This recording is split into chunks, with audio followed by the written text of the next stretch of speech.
ఏమన్నారు ఆ వ్యక్తి? నేను ఇవన్నీ కూడా నా చిన్నప్పటి నుంచి చేస్తున్నా. ఎప్పుడు నుంచి చేస్తున్నాడంట? చిన్నప్పటి నుంచే. దొంగలించకుండా, పక్కన వాళ్ళని తిట్టకుండా, అబద్ధాలు చెప్పకుండా, అమ్మ నాన్న మాట వింటూ, చిన్నప్పటి నుంచి అంత వయసు దాకా ఉండటం గ్రేటే కదా, అవునా కదా? అదే చెప్తున్నాడు, అయ్యా నువ్వు చెప్తున్నావు కదా ఇలా దొంగలించకూడదు, అబద్ధాలు మాట్లాడకూడదు, అవన్నీ నేను చిన్నప్పటి నుంచి చేస్తున్నా. ఇవి కాదు ఇంకేమన్నా చెప్పంటే, నువ్వు ఎన్ని చేసావు బాగానే ఉంది, కానీ ఒక్కటి లోపం ఉంది.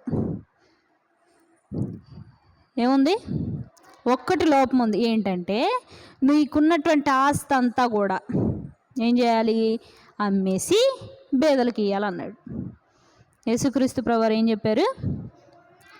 నీకున్న ఆస్తి అంతా కూడా అమ్మేసి ఎవరికి ఇవ్వాలి? ఎవరికి ఇవ్వాలి?